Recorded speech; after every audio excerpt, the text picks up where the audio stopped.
that you don't put anyone down, either consciously or unconsciously, and respect others, let them be what they are. So this is, and of course the physical violence, obviously. And so this is the ahimsa. Then the second one is satyam. And so to speak the truth, meaning that whatever the consequences are, but you do not give up the idea of satyam.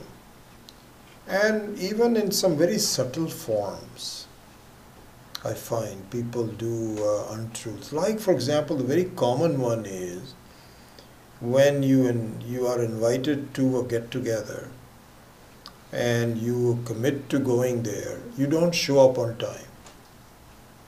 You don't show up on time. Oh, people are always late. I think I can also be late. And so here the problem is that you yourself become habitually late. This happens in Indian get-togethers a lot. So we have a friend, we have lots of friends like this. So they'll call for a party at 7 o'clock and the food will be served at about 8:30. And so you ask this person, he says, how come you're not serving the food until 8:30? You called us at 7 o'clock and, hors d'oeuvres may run for about half hour maybe. An hour and a half? So that person will say, well, what can I do? Most people have not shown up, so I cannot serve the food until everybody's here. You say, okay, you have a point. Then you go to the people and say, why didn't you show up at 7 o'clock? They say, well, I know that she does not serve her food at 8:30. I'm not going to sit there for an hour and a half of just, doing nothing. So I know I just want to go there. I'm a very busy person. I don't have that much. So what to do?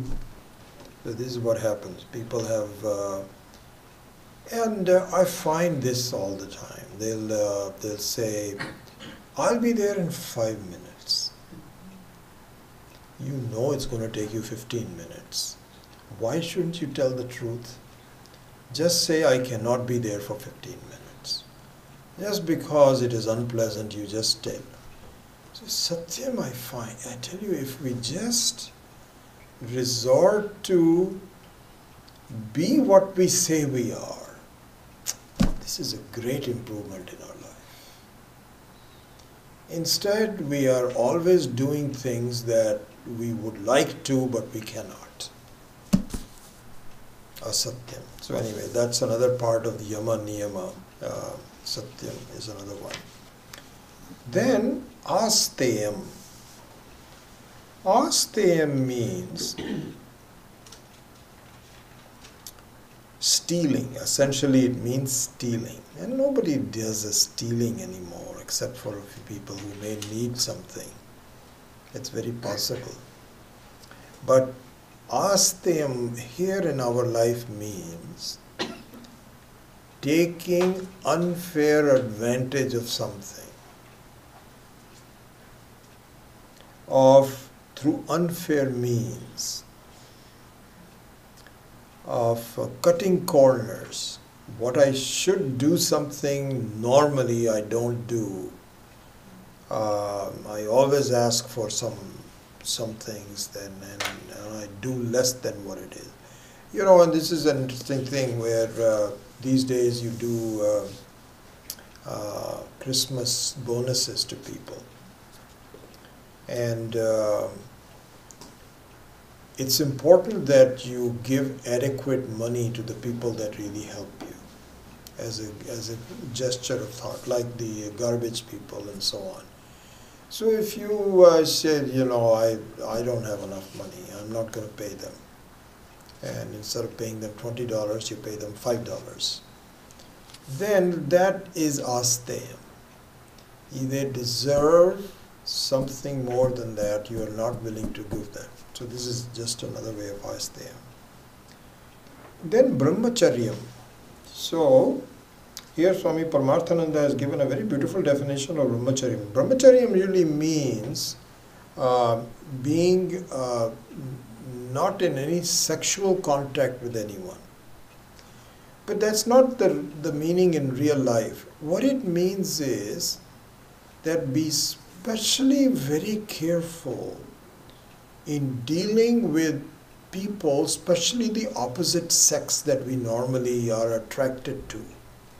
Any inappropriate behavior towards others would be not brahmacharya. Respecting the modesty of the others, respecting the independence of the others, and staying within your own limits. If you're married, then not fooling around, and those kinds of things where, so all of these things have to be interpreted.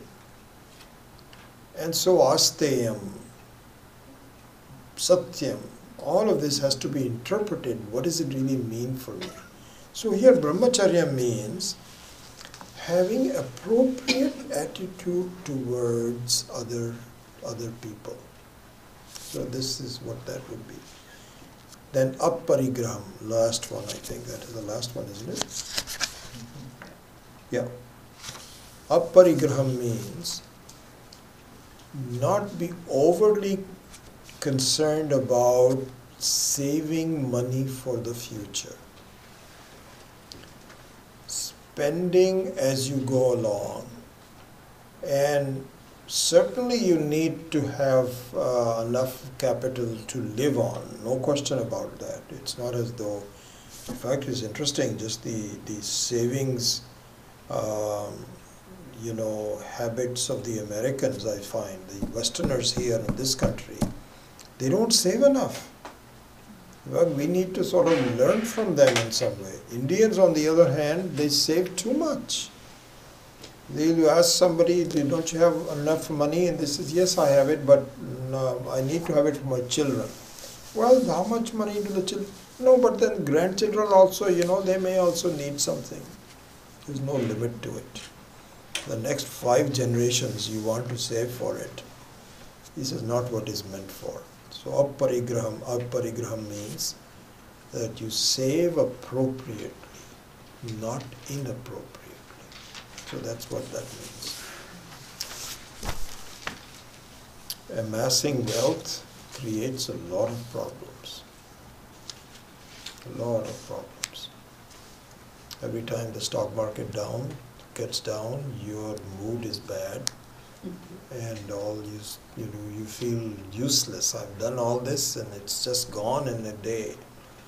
All because of amassing wealth. If you just stayed within a certain limit, you wouldn't have this valuable problem. Then, these are the 5 don'ts. Then there are 5 do's. And one of them is shaucham. Shaucham means purity, cleanliness. Is shaucham.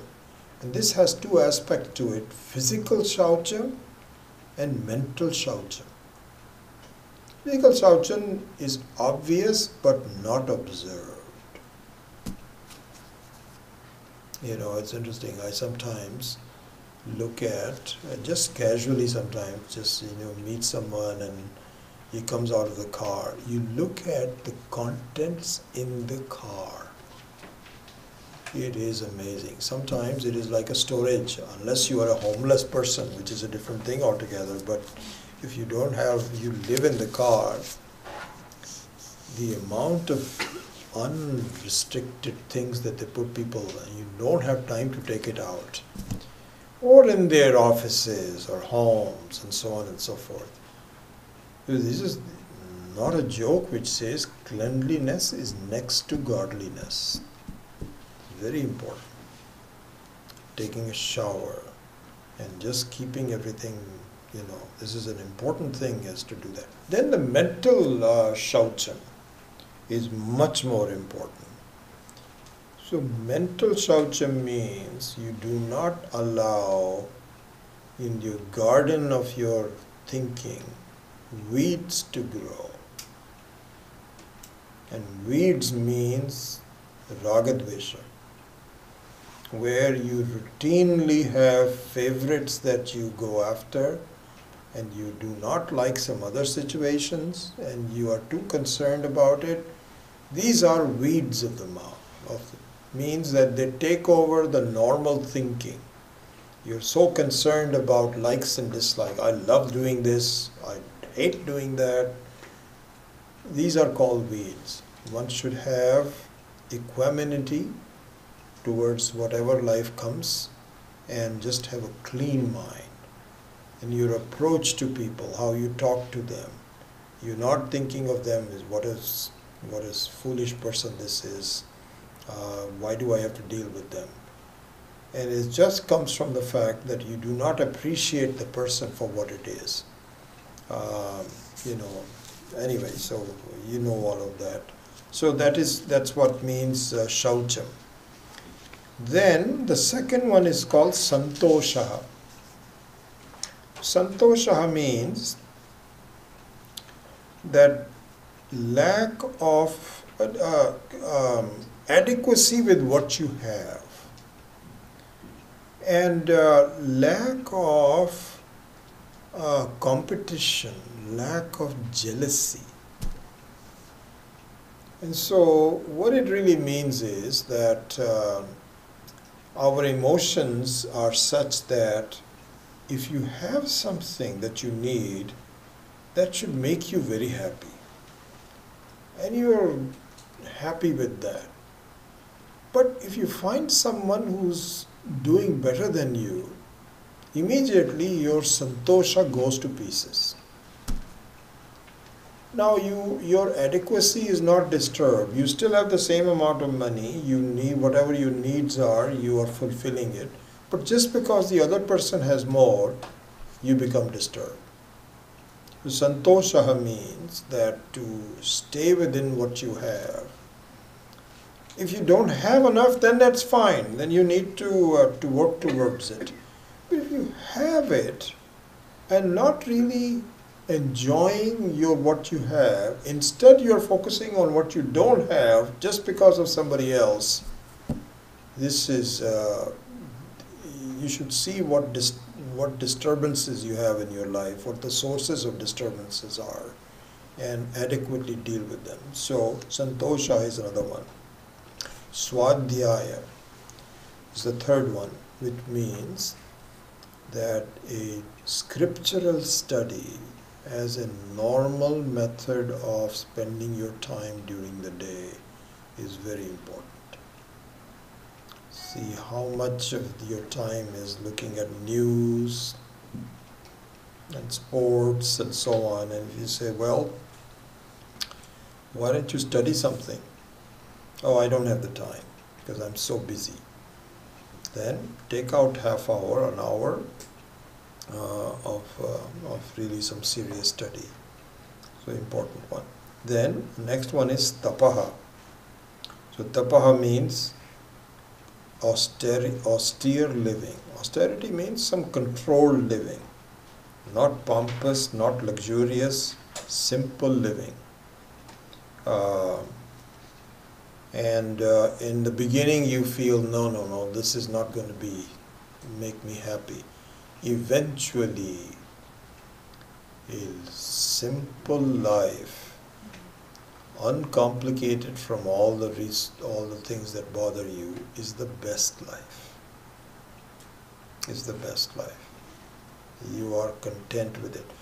All of this really, especially in the Vedantic sense, stems from the fact you don't need anything to make you happy. You are happy. But you cannot even discover your own sense of happiness until you turn towards it. You are so convinced that my state is not that of happiness. I need to really do things outside of me You're so convinced of it that you miss out on understanding the beauty of one's own self. And the more you discover it, the more unrelying you become on other things. And this is something, it's a beautiful discovery of life, really. At first you felt, I got to do this. I find people who are just going from place to place, situation to situation. Why are you doing this? Oh, no, I think it'll be a lot of fun. Okay, why don't you just sit and just think and read and so on? No, that's not for me. That's not for me. I think it's joy and just going around, doing things and so on. Fine, do it. But really essentially what it boils down to is that whatever you need to do, essentially do it. But examine the boundaries between frivolous, unessential things, because it is not necessary. You are already what you are, you are happy. Just discover it. So that's the very basic sense of it. Anyway, in tapaha doesn't mean that you do fasting every week or anything like that. It is just willingly giving up something because of your own choice. And if it means that various things, that if one has a weight problem, for example, then just eating less is tapaha. I find one of the best advice I can give is, there are two sizes of spoons that we have. A small spoon and a big spoon. You should lock up all the big spoons. Really. I find this is a great joy in my life, honestly. Honestly. If you have a ladle to put dal into it, that's okay. I'm not saying do that. But when you have your own plate, I find people eating without thinking or enjoying it. They think that they have to have all this much. And big spoons are important. If you take a small spoon, you don't take big portions and you enjoy it more. It lasts longer. And it is so much more satisfying. This is tapaha. Just small things in one's life. Then, the last one is Ishvara Pranidhanam. Pranidhanam means surrendering to Ishvara.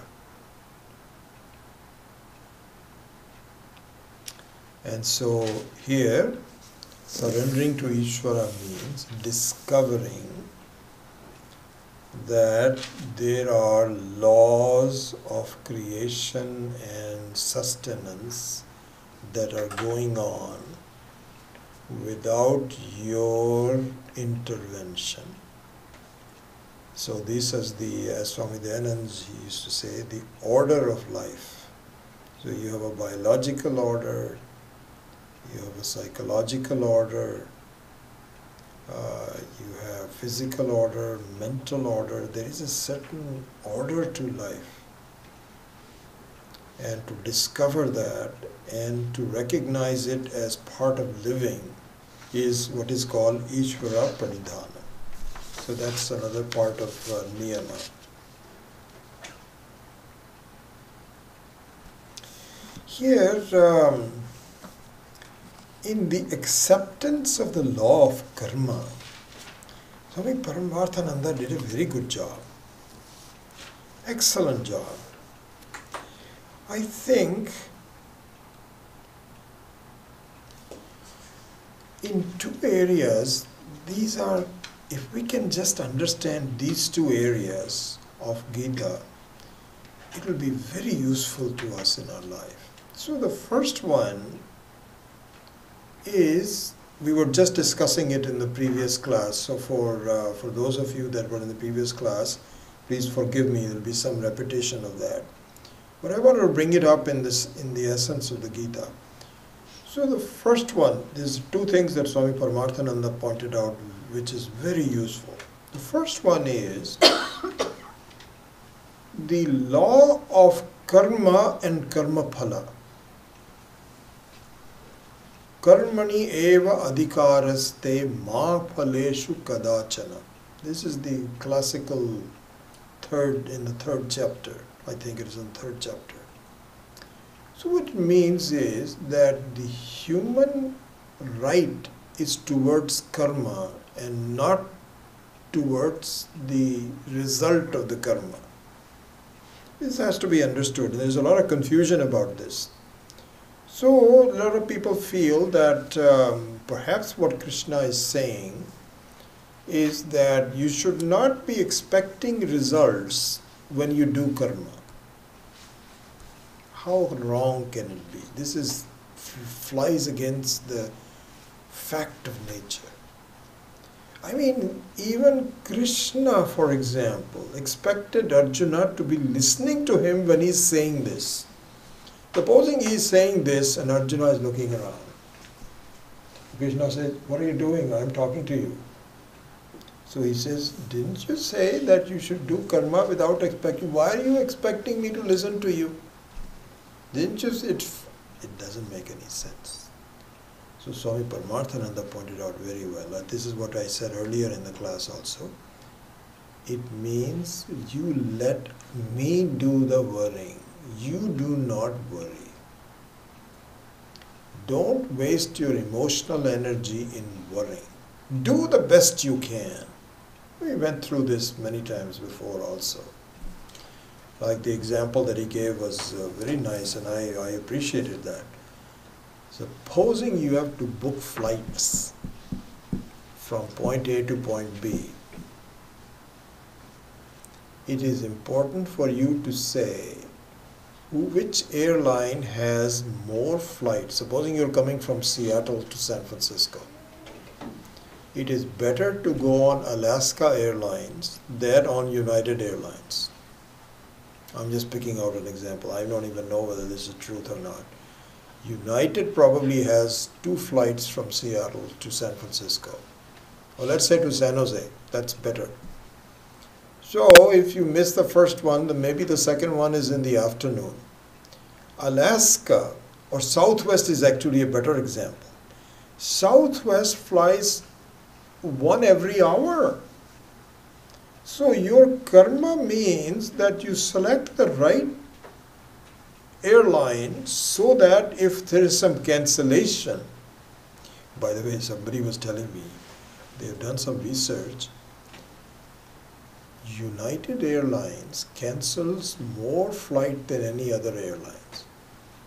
And you know why they do it?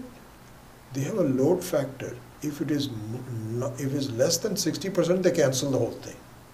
They just don't even fly. This is the new thing that they'll say, "Oh, our pilots were late, or we're doing some problems." No, they just didn't get enough bookings and they cancel it. So karma means doing your homework before you choose the airline carefully. However, supposing you take Southwest Airlines. I'm telling you, this is a real example. So my wife has so she does interior design for a number of her clients. And one of her friends is an artist and an amazing person. Her name is Michelle. And she can create anything. So for example, supposing it's a wrong color of something, no problems. Michelle will come in and repaint it so well. Very popular person amongst all the clients that my wife has. And she lives in San Diego. So she comes here very often. And there are so many cancellations from San Diego. It's unbelievable. But she laughs about it. She says, "I expect it. If the Southwest cancels, I know there's another one coming up. And they have some problems, and I accept it." Very good attitude towards it.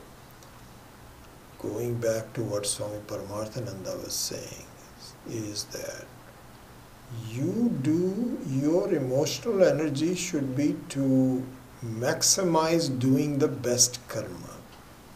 And after that, if there is a cancellation, don't fret on it. Let someone else worry about it. Life is, things are not perfect. It's okay. So this is the first very good advice that we have. Let not spend any time unnecessarily worrying about it. Let's just do our job, and whatever happens, happens. It is all Ishvara's wish. This is number one. Now in this concept, this is number two, the acceptance of the law of karma. Okay? What this means, again, very good advice, is that it's not as though I have to accept exactly everything as is. Again, I should not be pushed out of shape when things don't go my way. Not allowing the experience to create bitterness in my mind, anger, hatred, jealousy, all of those kinds of negative emotions. The avoidance of that is accepting the law of karma. It doesn't mean that everything will go in your way. It may not. But to have a lasting impression that leaves bitterness in you is what is meant by the acceptance of the law of karma. Be disappointed, of course. So it's just like in karma phala also. If it's not as though you don't expect your results and you're not happy about it if you don't make it. That's not what is being talked about. So you should just just do the best you can. And if the results falls below what you expect, then you have a right to be unhappy. But that unhappiness is tempered by the fact that there are a lot of unseen reasons, a lot of unseen factors that went into the decision. In fact, as I think we have said it before, the fact of the matter is that there is nothing which happens without a complete understanding by Ishvara. Everything is taken into account. The classical example is that there are two neighbors, and one of the neighbors has a wedding in the family, and they are expecting, as most of the Indian weddings are, hundreds of people. So you need to have some kind of a tent outside, and not inside. There's not enough space inside the house for all these guests. This is one thing. And the neighbor next door has just planted some rice in the fields. So there are two people doing opposite prayers. In that they went to the same temple. So one person says, "Oh God, I've just planted some rice. I need rain right away. And I need lots of rain." The other person says, "I have my daughters getting married. Please make sure there's no rain tomorrow." So what is Ishvara going to do now? Tell me. He is looking at both of them and saying, so what he's going to do is to look at their past histories and what they deserve and so on, and make a decision based on that. I tell you one thing that I'm beginning to understand is the power of rain. I mean, the amount of water that is given is just incredible. I mean, you do your gardening with some little bit of water and here and there, how long it takes and so on. All of a sudden, in a downpour, I'm beginning to really appreciate the volume of the way Ishvara works. Just dump it. Just amazing. And so, anyway, so the law of karma means that everything is taken into account. Nothing is left up to chance. You may fret about it, and that's okay. If you want to cry about it, sure, go ahead and do that. Have a nice cry. The fact of the matter is, there may be unjustness in between people. There is no unjustness in Ishvara's thinking, none, whatsoever. And so this is the Ishvara Paridhana. So one other interesting thing, Swami Paramarthananda says that there is a thing called Kriya Yoga. So there are people who do Kriya Yoga, and they are experts in Kriya. So what is Kriya Yoga? And in fact, Swami, this self-realization fellowship, if you go down to the elements of Swami Paramahansa Yogananda, it is Kriya Yoga. It's Kriya Yoga. A lot of they're doing Kriya Yoga. So is the Kriya Yoga something completely different from the yoga taught in the Bhagavad Gita? No. What they have done is, they have taken some groupings of these things and accented them in their life, which is okay. They feel this is very important for you, you should do that. So in this case, Kriya Yoga means three things. One is tapas, one is swadhyaya, and one is Ishvara Pranidhanam.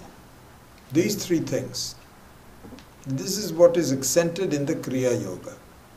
It's a subset of what it is, which is okay if they want to specialize in certain aspect of it. But Kriya Yoga is not any different from Karma Yoga that Ishvara points out, that Gita points out. It's really pretty much the same, with some differences in approach and so on and so forth. Anyway, so that's what that is. So Swami Paramatmananda concludes that if one follows the yama and niyama and all the 5 don'ts and 5 do's and follows what is called bahiranga sadhana, the result is a person who is moral, decent, reliable, and a contented person. This should be our goal, no doubt about it. A decent, refined, cultured person who is dependent. You know that because the truth and morality, it all depends on the personality of the person. Two people can say the same thing, and one does it and the other one has no reason to finish it. I remember this so much. You go to in India, you get some, you call this some masonry or some carpenter to do this job and so on and so forth. So they will say, and even here in the contractors, it's funny because I've had a lot of experiences. We built our home and so on. So what the contractors usually will say, you ask this person, can this be done? This is easy. This is easy. In India they used to say in Hindi, ho jayega, ye to ho jayega. Means I'll do this very easily. No. You can't start doing it, it takes him 3 times as much, costs 3 times as much. And he says, didn't you say that? He says, well, I was just telling you about it. so that I get the job. Not a moral, normal, decent person. On the other hand, we have had lifelong workers with my mother and father in India who were very reliable, very decent, wonderful people. If they say something, they'll deliver it. So this is what the differences in people is. This is from Yama and Niyama. Okay. Then comes the Antaranga Sadhana. So if you look at the 8 states of Patanjali, the first 2 is Bahiranga Sadhana, which is to be observed in general. Then the next item, the 6th item starting with asana, is Antaranga Sadhana. Means just before meditation. Not just before, but at the time of meditation, not the whole day. So the asana we have pretty much said before, and it means the ability to stay without unnecessary movement for a length of time. This is called asana. I don't know if I ever told you this or not. I was listening to a radio interview with this British actor called Michael Caine. You must have heard of him. He's an interesting guy, Michael Caine. So there was an NPR interview with him. And so the interviewer was asking him, how did you get into acting and who taught you most and so on. I remember this so well, related to the asana.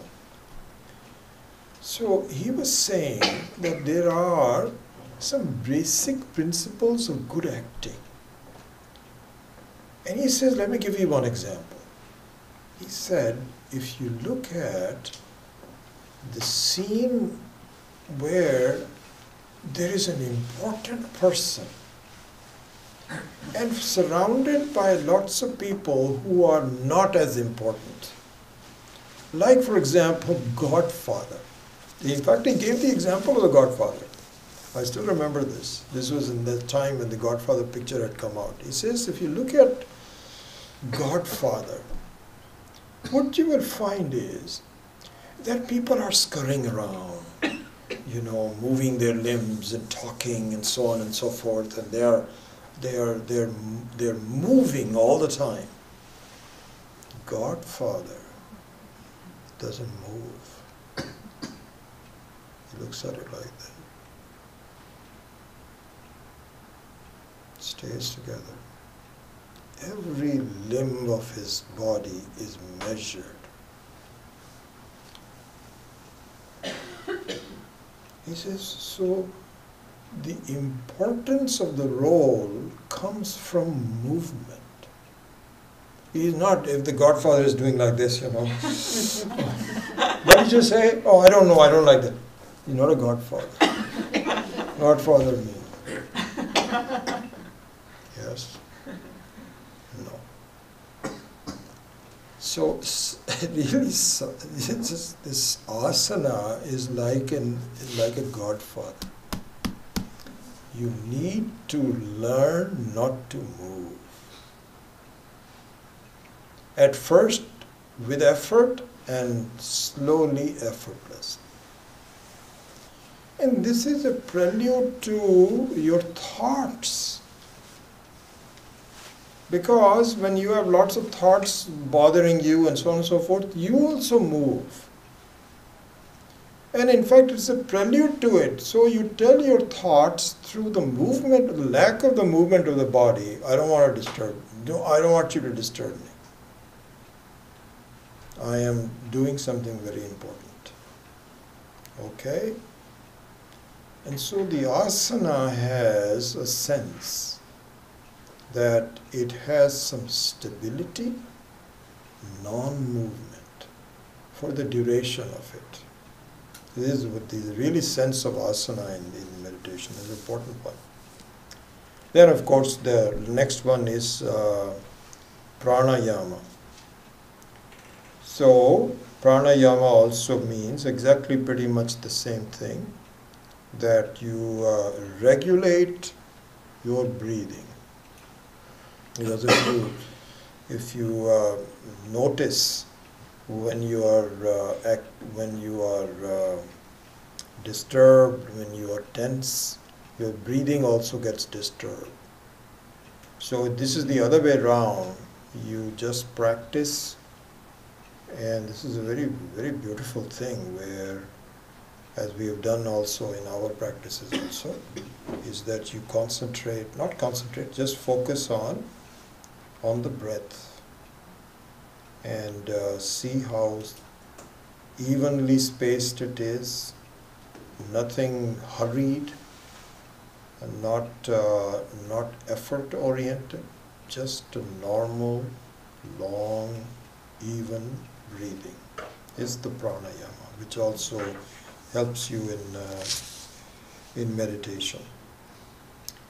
Then now comes the 5. How many are left now? 4 is it? Let's see. Yeah. So yama, niyama, asana, pranayama. 4 are left. And these 4 are important to see how the progress is. So pratyahara, dharana, dhyanam, and samadhi. So let's look into that. This is really interesting now. So the first one is pratyahara. Pratyahara means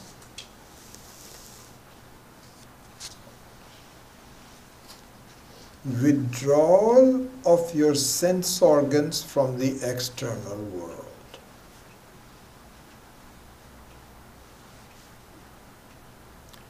So, this happens all the time where you find that you're getting disturbed by something, like a noise. Yesterday we just happened to be, we were at a dinner with some friends at an Indian restaurant. And there was an Indian family, several families, they had young kids and were making a lot of noise. And what I noticed was that out of the 8 people that we were together on a dinner, 2 or 3 people were very disturbed about it.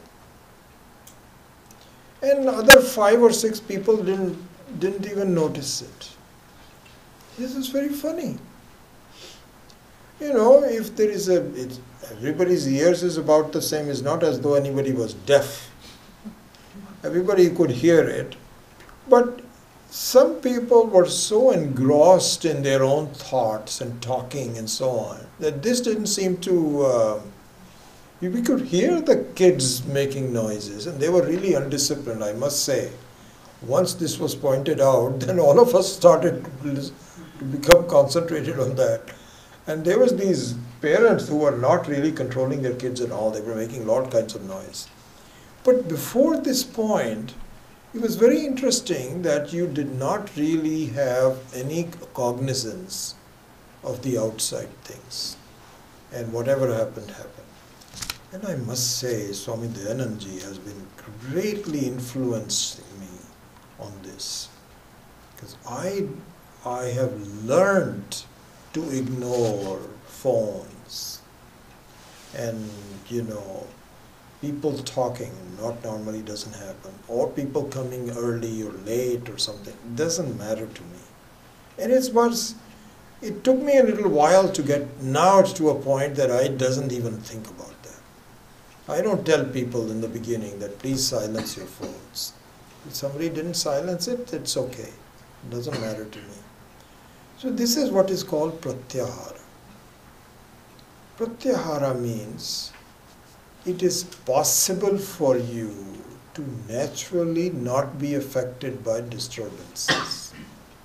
If it is too much, then it's okay. Then you can move around and do something, make same some.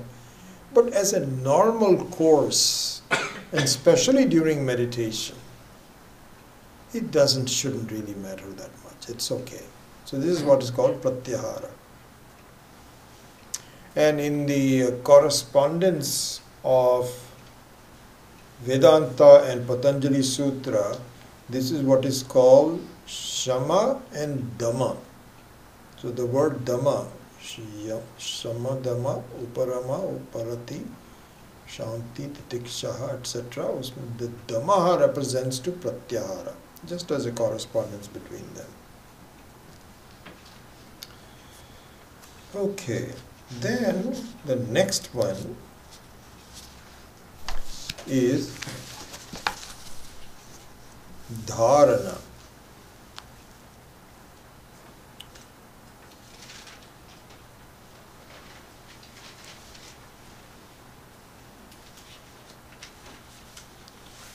And these three, the groupings of Dharana, Dhyana and Samadhi put together is called Dhyana Swarupa,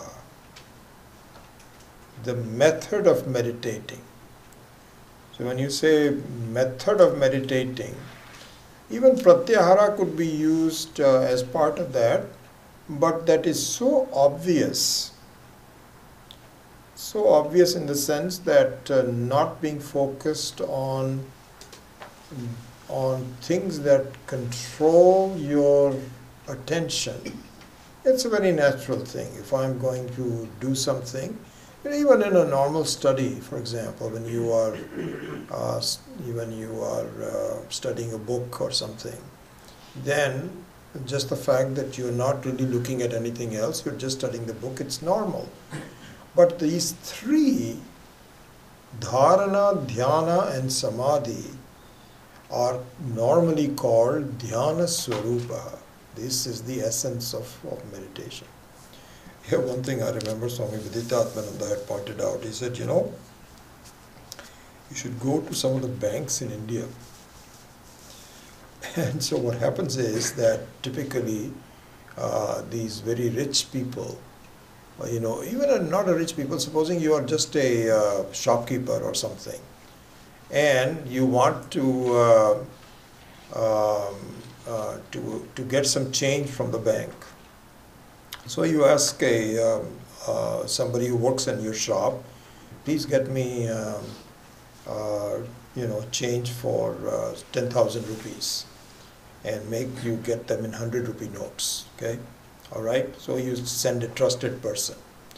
So you see this all the time. Swami Viditatmananda was saying it, that the person will come in and hand over, a note for 10,000 rupees and say, please give me 100 rupee notes. So they have these bundles of 100 rupee notes that the banker just gives it to you and says, make sure you count it, because don't leave this counter and then later on you say you got short change or something. You write there. So now what this person does, he's got a methodology. First of all, he uses his spit in his hand so that it's easier to take this. But while he is counting, he is totally focused on it. If there is a child crying, for example, you think he's going to hear that? No way. No way, because he's saying 2, 3, and every 4 or 5 he'll say 6, 7, 8. And Swamiji says, this is called dhyana. This is called dhyana. It's not as though you say, are you practicing dhyana number 1 or 2? He says, I don't know, I'm just counting, because I'm responsible for bringing all the 10,000 rupees. And similarly, you find that these kids are just playing a game or something on their video. They are purely focused on it. So it's nothing extraordinary. It's just the method of doing it.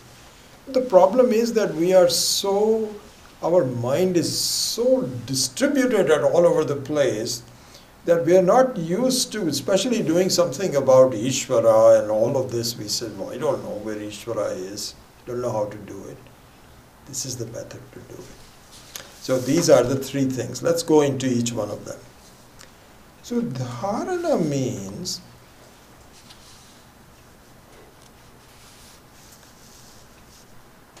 so look at this. From pratyahara, you go to dharana. So the pratyahara means, like for example, if the child is making a noise, just not focusing on the child making a noise, but what you are supposed to do is pratyahara. But what are you supposed to do? What should I focus on? Because my mind is meant for thinking. I have to think of something. What is it that you want me to think on? So this is the object of meditation. Dharana means holding it to the object of the meditation. Whatever the object is, that is yet to be defined, is called dharana. Here Swami Paramarthananda says it is exactly like taking a picture. And he says, I just adjust my camera to make sure that I focus on a given object that I am asked to do. You put that person center and in center of the picture, and you start focusing it, and that is what would be called dharana. Okay, so this is one thing. Then, and of course here it means the whole object here is the spiritual object, theistic object. I mean, people will say you just take a Coke bottle and you can just focus on it if you want to. But this is not what we mean by meditation. It means a meditation which is something which is not in front of my eyes, and yet it is true. And how do I focus on that? This is the real meaning of dharana.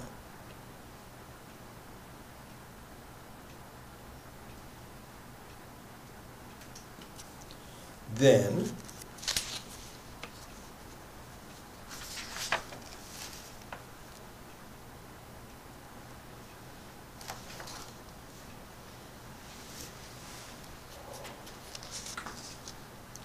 the next one is dhyanam. And the essence of dhyanam is retention. So look at this. Pratyahara means withdrawal. Dharana means the introduction on the object of meditation. And dhyanam means retention. Retention meaning that if there is a disturbance from dharana, which could be, we have to be realistic, your mind is still can be pulled away from it. The ability and the skill of gently bringing your mind to the original dharana is called dhyana. So you see that subtle difference. So one is the initial introduction and the second one is retention. So not to be too disturbed about the fact if your mind goes some, even the fact that you are aware, even the awareness, that's the word I was looking for, even the awareness of the fact that your mind is no longer focused on what you were trying to do, that itself is dhyanam. In fact, as you know, this is what they say, that when you are telling beads, Om Namah Shivaya, Om Namah Shivaya, if you make it a very regular way of telling beads, then what happens is that when your mind wanders, the telling of the beads also stops. It stops. And then you read, then you say, oh. So even the awareness of the fact that because otherwise you're not even aware of it, you start thinking about, the neighbor never cuts his grass and he's always dirty, he has trash lying all over the place. And then you are thinking about Ishvara and the neighbor comes into the middle. And so without knowing it, you are now talking about, this is a bad neighbor. Should I tell him to cut his grass? So this kind of a disturbance, but the skill of being aware of it and bringing it back is called dhyana.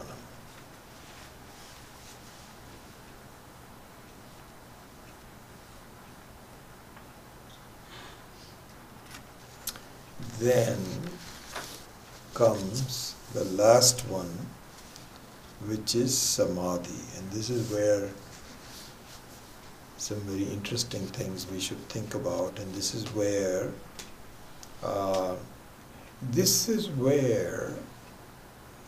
the differences in the Advaita Vedanta and the Patanjali Maharaj's thinking comes into focus. Okay? So, in samadhi, where the distractions have ended,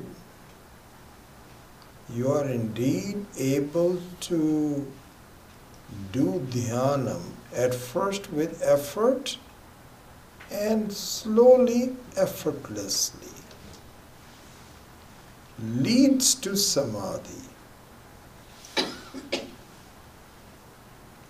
Now, here is where we need to understand what Advaita Vedanta says about samadhi. And we briefly hinted this in the earlier class for those of you that were here, but now I'll go into more detail. So samadhi has two portions to it. One is called savikalpa and one is called nirvikalpa. So savikalpa means a difference. So savikalpa means is samadhi with difference. Vikalpa saha vartate iti savikalpa. And nirvikalpa means vikalpa nigataha yasya iti nirvikalpa. So we will go into that in a few minutes, but just to start things off, samadhi means the ability to be absorbed in thinking. Now, if we follow this definition of samadhi, then what Advaita Vedanta says is not absence of thoughts. That's not what our thinking is.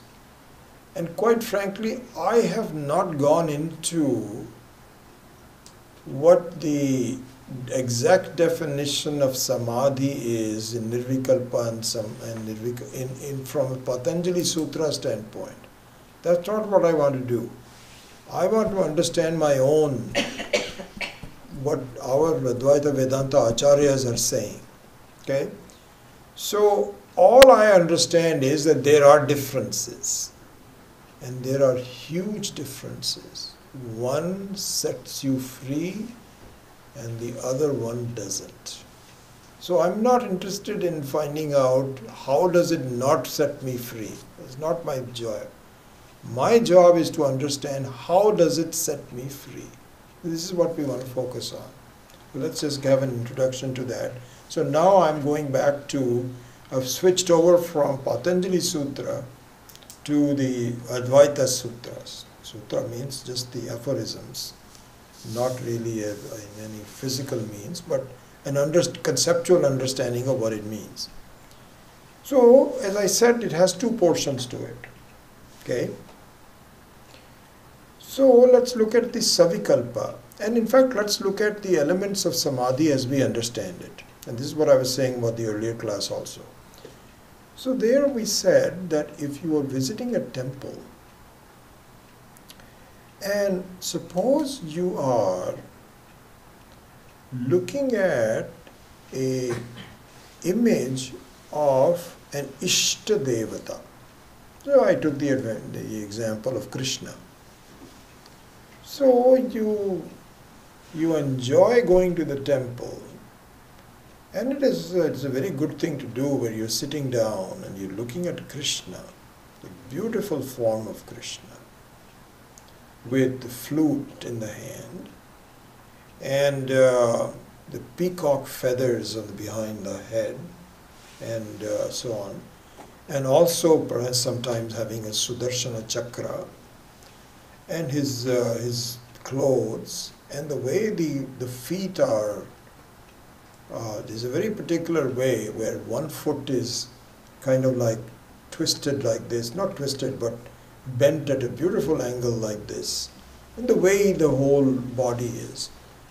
So now you can actually go and enjoy the various parts of this Krishna. You can look at the head, you can look at his flute, which is different from the head.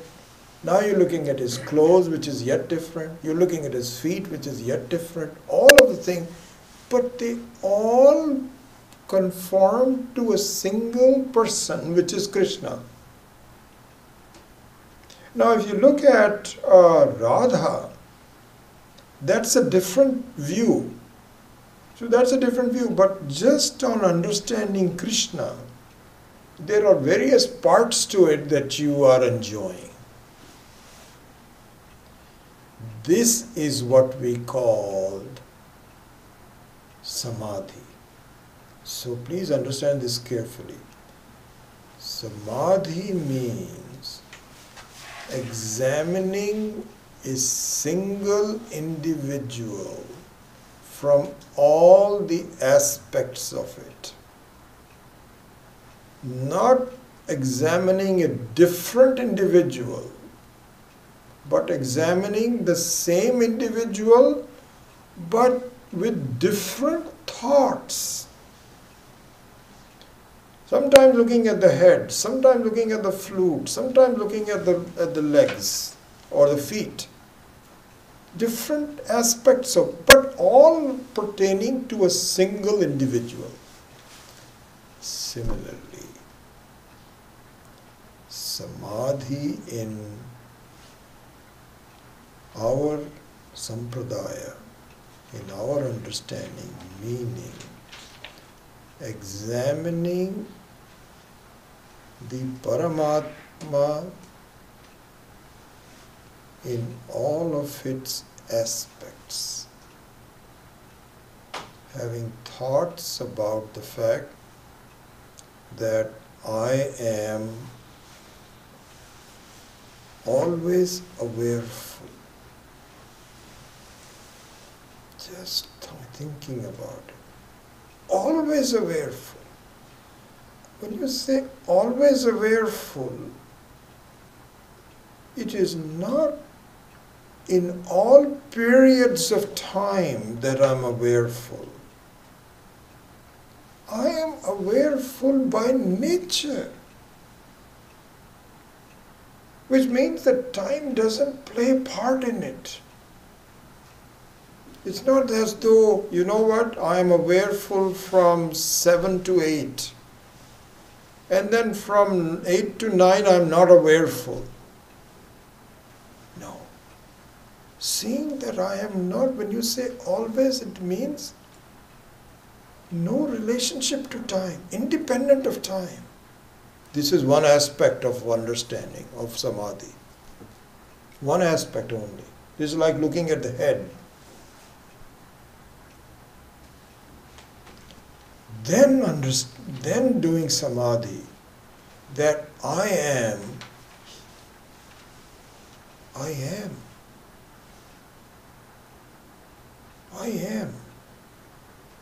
It's not that I am this. I am this also. And I am that also. But I am. So I am independent of any situation. Satsvarupaham. And the Satsvarupa and the Chitsvarupa are not different things. It's the same person. Even though I'm looking at different aspects of it, just like I'm looking at different aspects of Krishna.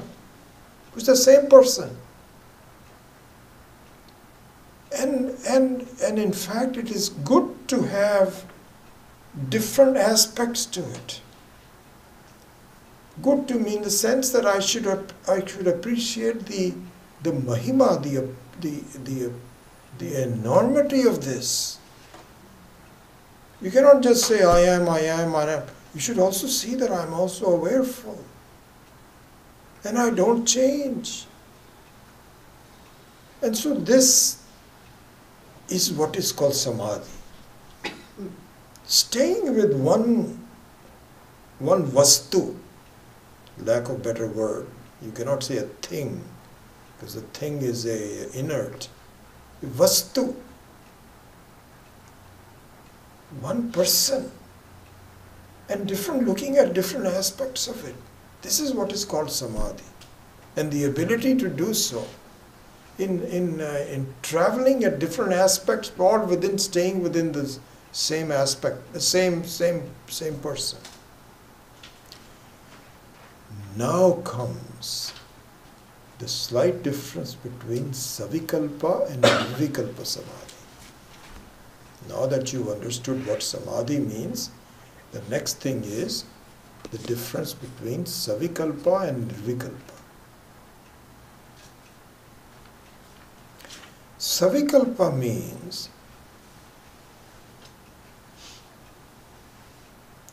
that as you retain the fact that I am the one who is examining all these things.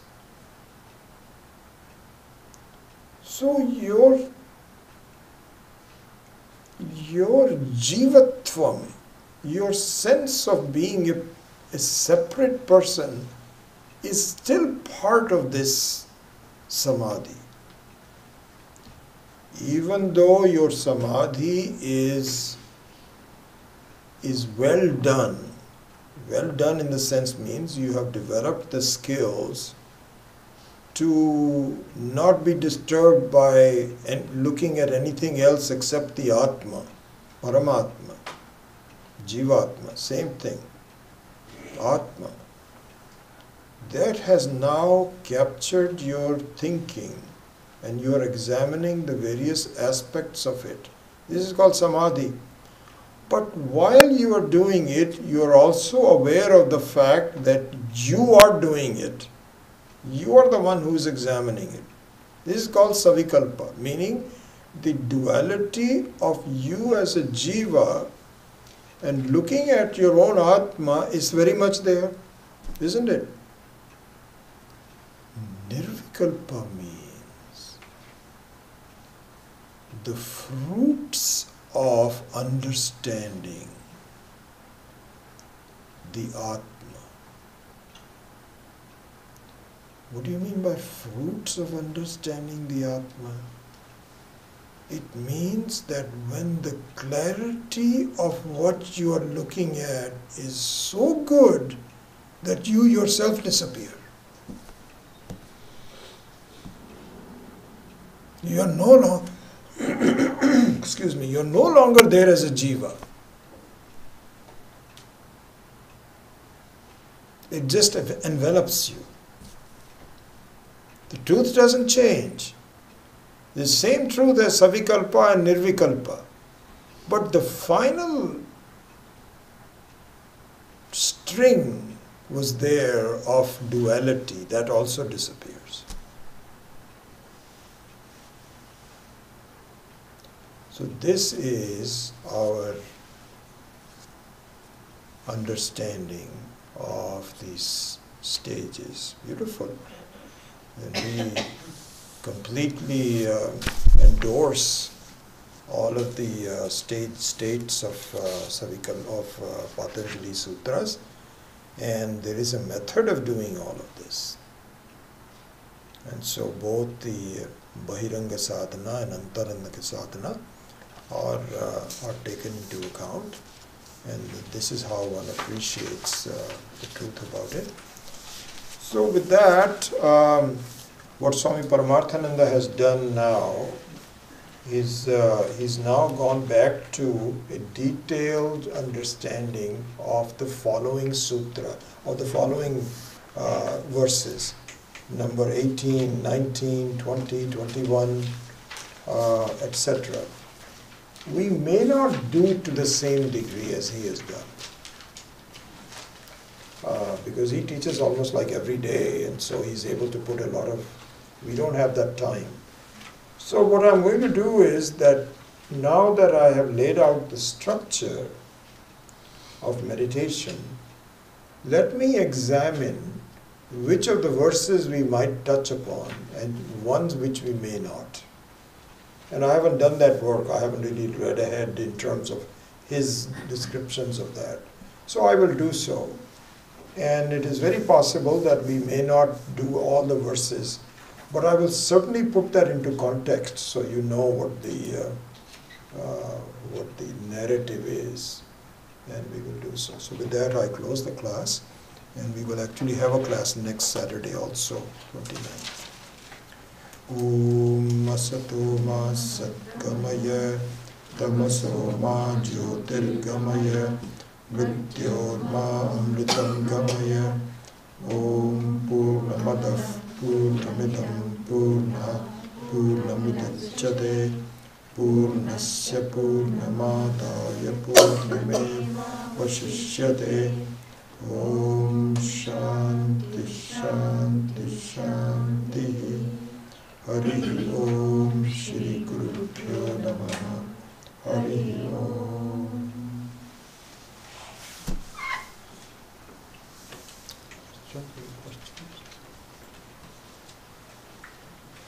Yeah.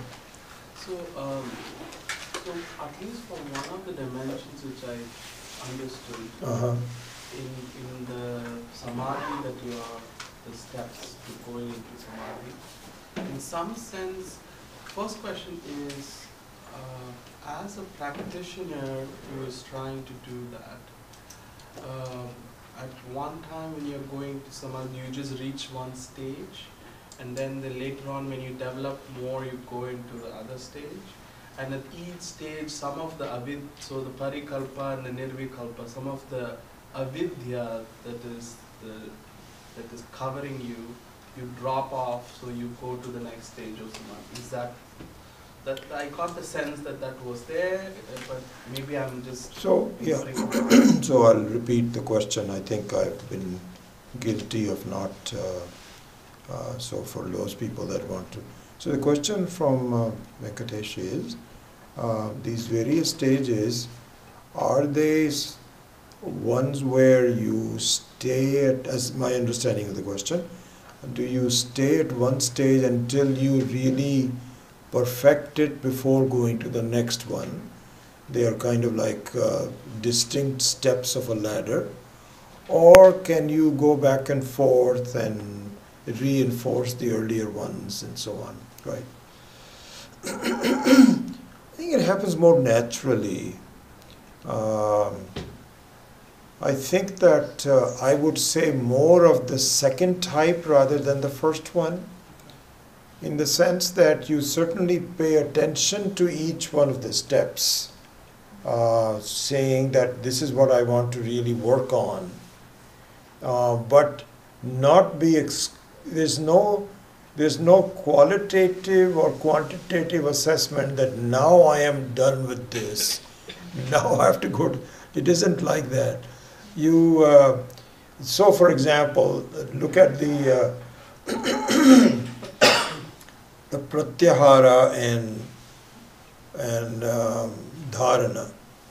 So pratyahara means to withdraw the senses from outside.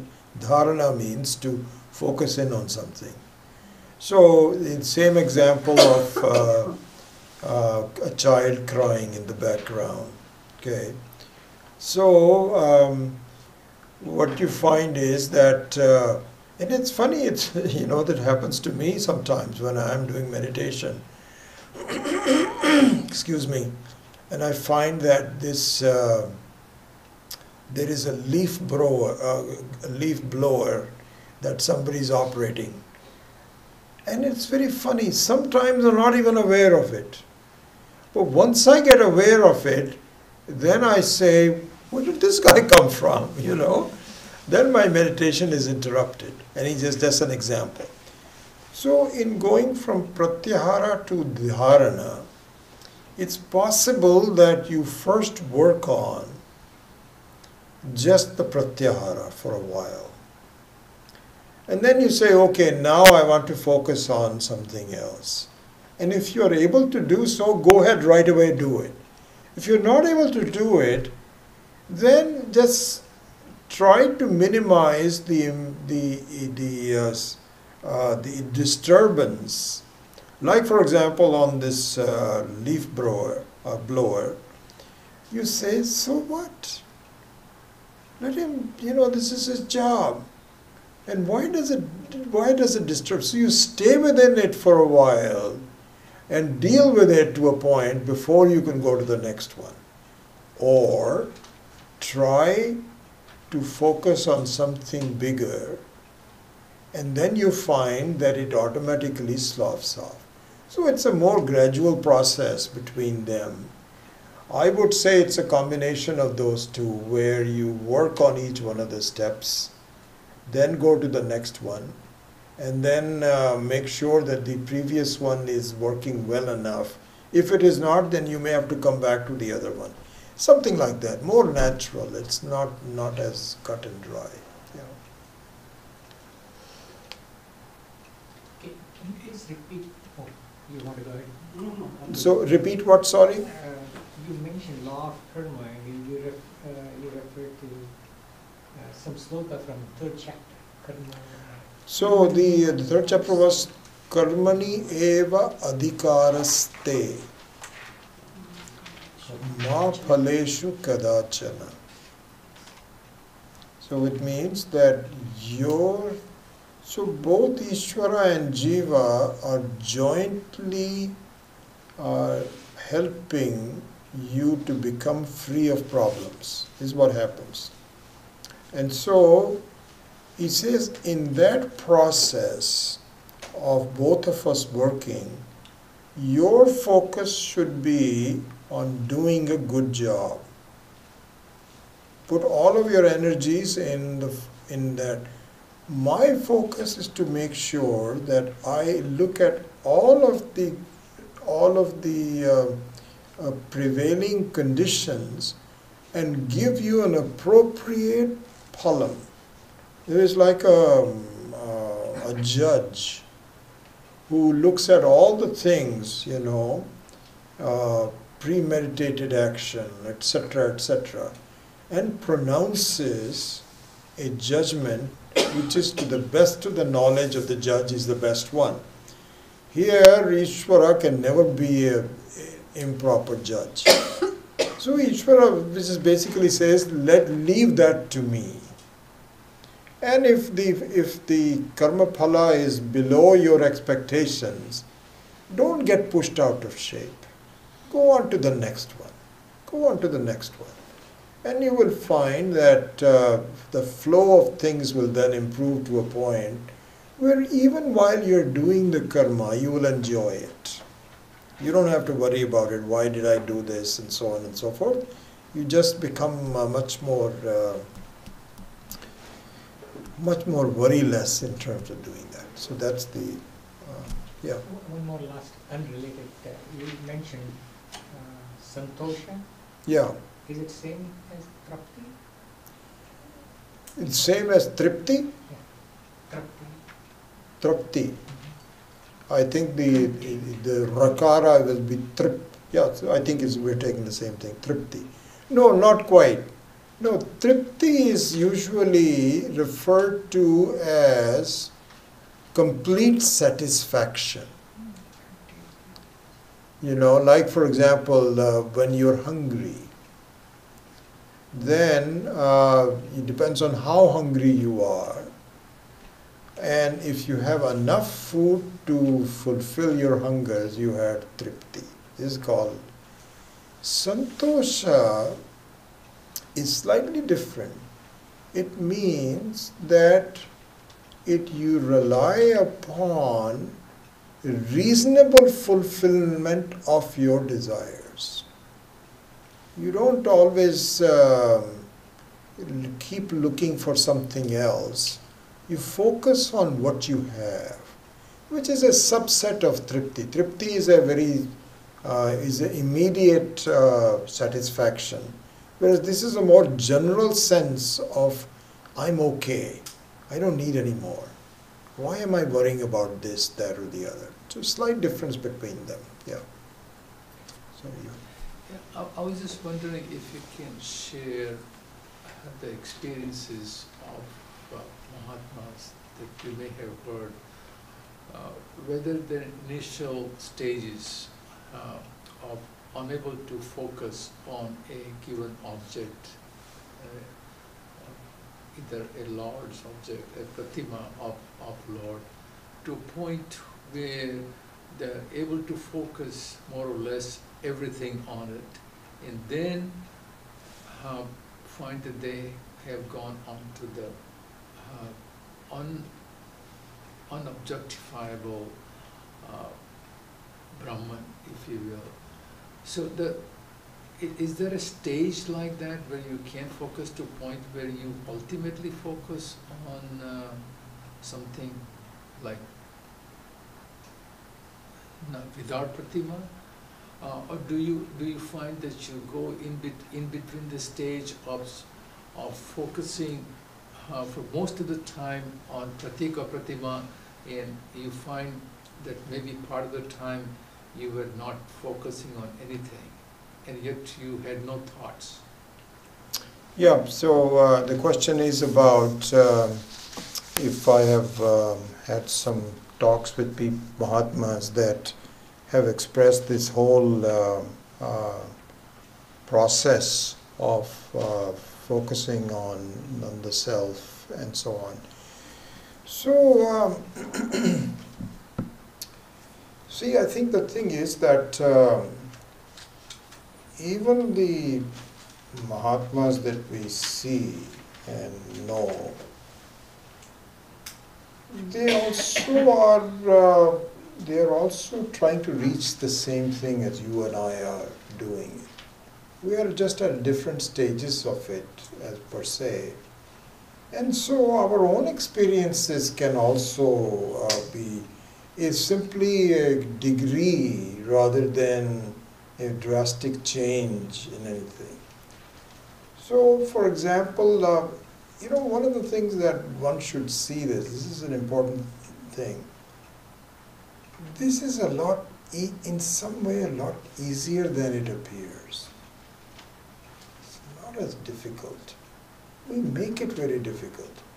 And without sort of chastising you or anything like this, the sense of your question also is that this is some amazing thing that has to... It's not. It is, we are really, the Nirvikalpa Samadhi, we actually have Nirvikalpa Samadhi when we have no thoughts whatsoever. And a portion of that, of course, is the deep sleep. So it is not really that, it is just that we don't recognize it. We keep looking for something which is extraordinary, when in fact the Atma is you. And you just have to stop worrying about the fact that, you're focused too much on your limitations. Not you personally, I'm just talking about in general. We are too focused on our limitations. And if we focus a little bit less on that, the unlimited nature which is myself, will automatically come about. And so this is not that difficult of a process. It's just that our mind is so clever in coming up with reasons why I'm not unlimited. No, I cannot do it. And I think sometimes the way this is portrayed also, that you have to be a big Mahatma and there's only very few and so on and so forth. That it may be. But there are graduations of each of them. And you just start even now, and glimpses of that will come to you. They come to me, I can tell you that. And those glimpses are increasing. And so this is not that difficult of a process. Give yourself more confidence. You're doing okay. And just keep going in that direction. And don't think about it. So it is not as though it is black and white that I am not anywhere and all of a sudden I become. It's going to be a much more gradual thing. That at each stage you have to answer the doubts of your mind. And you have to tell your mind, why are you worried about it? Just relax. Just look at the basics of it. And you are already free. You just don't understand it, that's all. Not as though the freedom is going to be something new to you. It is your all freedom. And you just have to slowly appreciate it. That's the whole process it is. And we can go over that in some more detail later.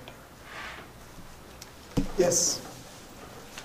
Is it possible that to write my question Is it possible for you to what? Write your question? So Yeah, please send it to me by email. Because I'm just not that good and I will go and waste time. No, you can, that's not a problem at all, but if you want to prefer to write a question down, and yeah, I get questions, then I send them my replies to email. Absolutely, please do so. Yeah. Okay, very good. We'll see you next week.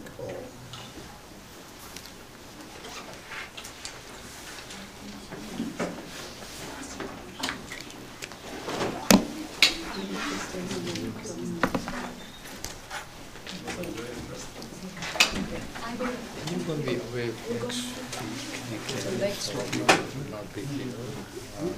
Next Saturday. Oh, okay. All right. So, Happy New Year to you. Happy New Year to you. Wonderful. Where are you guys going? We are going to with our youngest son to Puerto Vallarta. Puerto Vallarta, yes. Nice place. I've been there before. Beautiful. Have you been there before? Not that I've been there before. It was I really liked it. interesting because you were talking about it earlier that you want to go to Brazil or you want to go to Chile, and I was just not myself. I was saying to myself, I was Lieutenant Shobha, I said, I'm done with all this traveling. I don't want to do any more traveling. I'm done with it. But then I think if there's what I think I like is that if there's a family, That's it. Exactly. I tell you Exactly. that is that's I would Yeah. I would do that separately. Yeah. Any opportunity